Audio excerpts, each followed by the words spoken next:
m'appelle Aude Bianic, je suis originaire de l'Andivisio du Finistère. Je suis cycliste professionnelle au sein de la Movistar, une équipe espagnole, depuis maintenant la 4e année. J'avais fait 10e des championnats du monde en 2010, 10e des JO à Londres, championne de France en 2018, élite sur route. Et voilà, en gros, c'est les trois grosses lignes du palmarès. L'Andivisio, à la base, c'est la ville du cheval.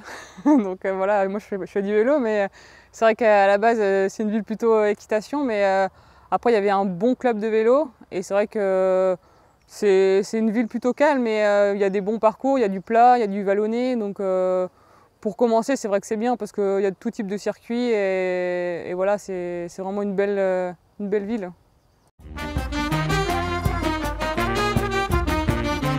C'était plus une passion de famille à la base. J'ai commencé via mon frère et après mon grand-père aussi en faisait un petit peu, mais c'est vrai qu'après les amis on y retrouve aussi au sein du club auquel on appartient.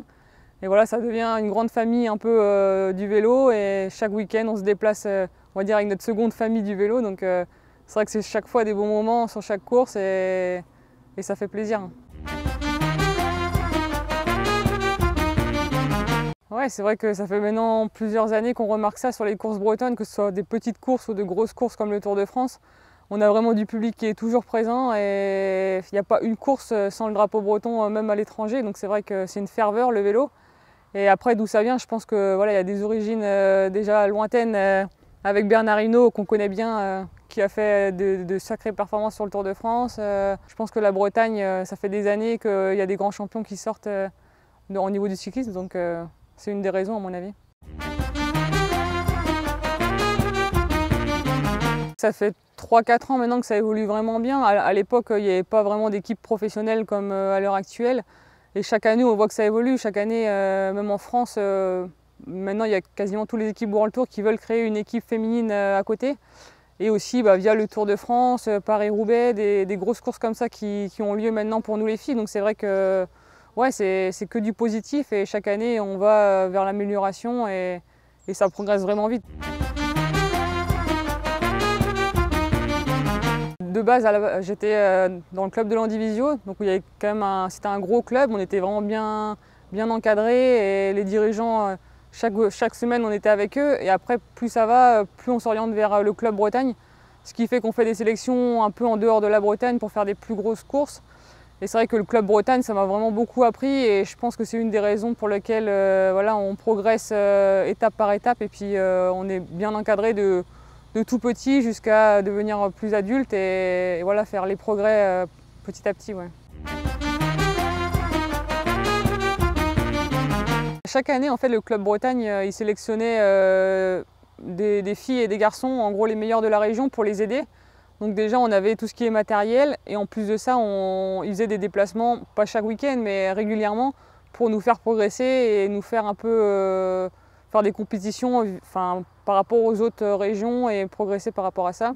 Et c'est vrai que dans les clubs Bretagne, que ce soit filles ou garçons, il y a des grands noms maintenant qui sont chez les pros, comme Olivier Legag, David Gaudu, Valentin Madouas, qui en ont fait partie. Donc voilà, je pense que ça a vraiment servi à ces jeunes-là pour progresser aussi ce club Bretagne.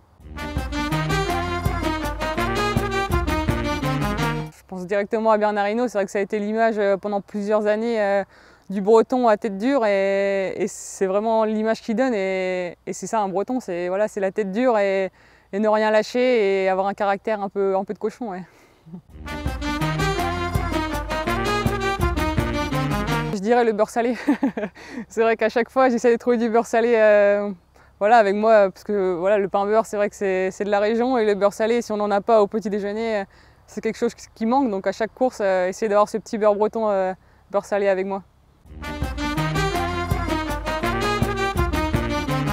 Ouais, je pense clairement que, voilà, quand on parle de cyclisme en Bretagne, tout le monde s'y reconnaît. Que ce soit voilà, dans la famille, les amis, tout le monde a quelqu'un qui fait du vélo dans sa famille ou un proche.